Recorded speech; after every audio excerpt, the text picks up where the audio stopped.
बहू का असली घर। औरत का असली घर कौन सा होता है? उसका मायका या ससुराल? चलिए इस कहानी में जानते हैं। मानसी को घर सजाने का बहुत शौक था। एक दिन मानसी अपने पिताजी से कहती है, पापा, कल आते वक्त सड़क के किनारे लगे रंगीन गमले लेते आना। छत में छोटा सा गार्डन बनाऊंगी। अरे 2 महीने बाद तेरी शादी है। ससुराल जाकर ही सजाना, वही तेरा असली घर होगा। और फिर मानसी की शादी नारंग से हो जाती है।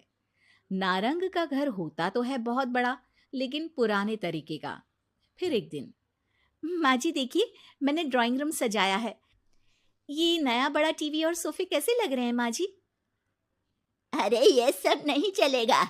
यहाँ मेहमान आते हैं तो आराम से खटिया में बैठेंगे, सोफे में कहाँ पीठ सीधी करेंगे।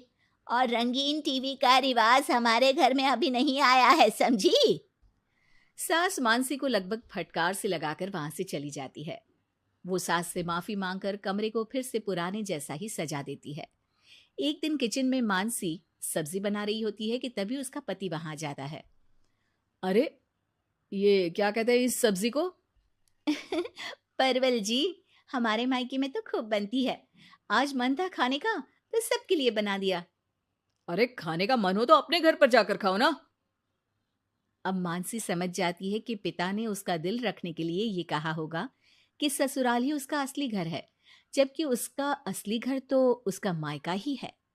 मानसी अपना सामान पैक करके मायके जाती है, जहां वो अपना सामान अपने कमरे में रख ही रही होती है कि मानसी, ये सामान यहाँ मत रखो। ये तुम्हारी भाभी का कमरा है। तुम एक काम करो, कुछ दिन के लिए सामान मेरे कमरे में रख लो। कुछ दिन के लिए मतलब? अगर मुझे हमेशा रहना पड़ा तो माँ? अरे शुभ शुभ बोलो बेटी। हमेशा क्यों मायके में रहेगी? बेटी का असली घर तो उसका ससुराल ही होता है। मानसी को माँ की बात समझ में नहीं आती कि आखिर कौन सा घर उसका है। वो इसी उधेड़बुन में अपने कमरे में जाती है जो शादी से पहले उसका हुआ करता था। अलमारी खोलती है कि तभी पीछे से उसकी भाभी उसे टोक देती है। अरे दीदी, ये क्या? कुछ चाहिए था क्या? मुझे बोल देती।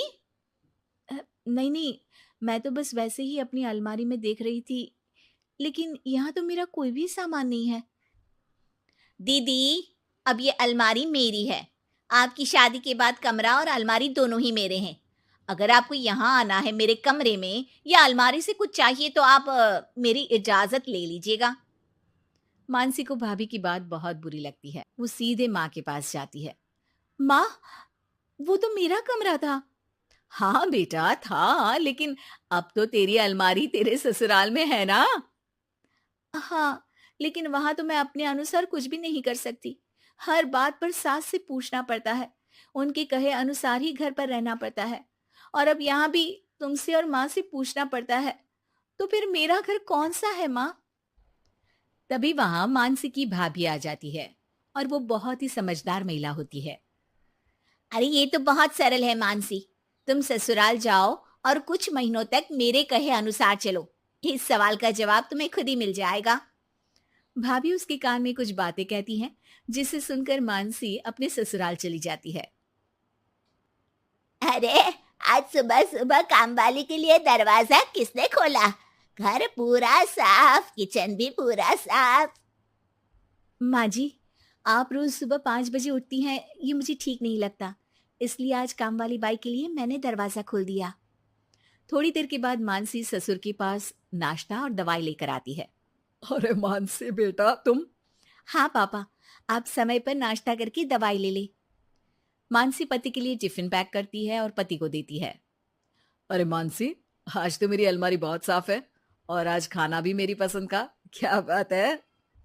धीरे धीरे मानसी ससुराल वालों में सबका ख्याल रखती है, सबका ध्यान रखती है। एक दिन, ये क्या है मानसी? अब माफ करिएगा मम्मी जी, आपके मना करने पर भी मैं एलईडी टीवी ले आई। काम करने के बाद जब मैं फ्री होती हूँ ना, तो टीवी देखने का बहुत मन करता है।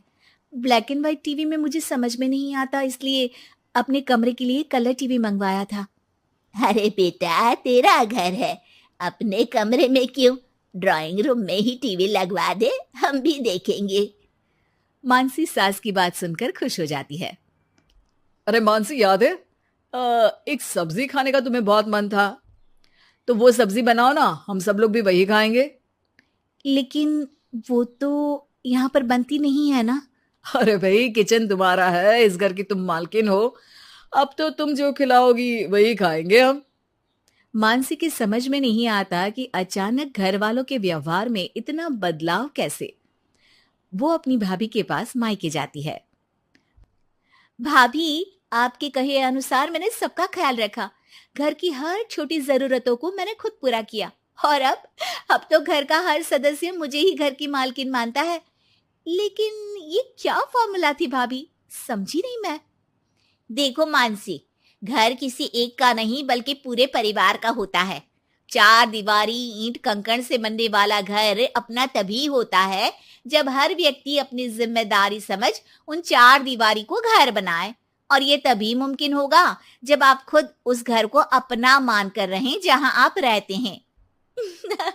मैं समझ गई भाभी। लड़ाई झगड़ा चालाकी से कोई भी घर अपना नहीं हो सकता, फिर चाहे वो औरत का ससुराल हो या फिर मायका।